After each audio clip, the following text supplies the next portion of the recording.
और साथ ही आपको ये भी बताते चलें कि ललितपुर में प्रथम स्वतंत्रता संग्राम की वीरांगना रानी अवंतीबाई लोधी की जयंती धूमधाम से मनाई गई।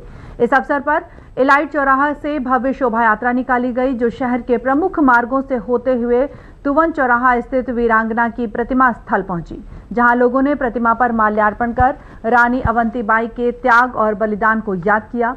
शोभा यात्रा में वीरांगना के जीवन पर आधारित झांकियां आकर्षण का केंद्र रहीं। साथ ही बुंदेली लोक नृत्य और रानी अवंतीबाई की वेशभूषा में शामिल बेटियों ने उनके साहस और पराक्रम को प्रदर्शित किया। समाज सेवियों ने श्रद्धालुओं के लिए जगह जगह जलपान की व्यवस्था भी की। इस दौरान वक्ताओं ने वीरांगना के देश के लिए किए गए बलिदान को याद किया।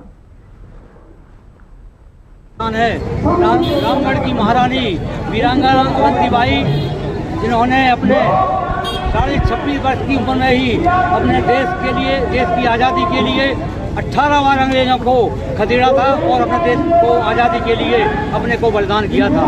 आज हम उन्हीं के इस बलिदान को याद करने के लिए और ऐसे उन सभी देशभक्तों को, जिन्होंने भी हमारे देश के लिए कुर्बानी करते हुए हमारे देश को आज़ाद कराया है, आज हम इसी आज़ादी के कारण इस शांत वातावरण में जी रहे हैं। यदि उन्होंने अपने बलिदान नहीं किया होता और हमारे देश को आज़ाद नहीं किया होता तो आज भी हम प्रसन्नता की जीवन जी रहे होते।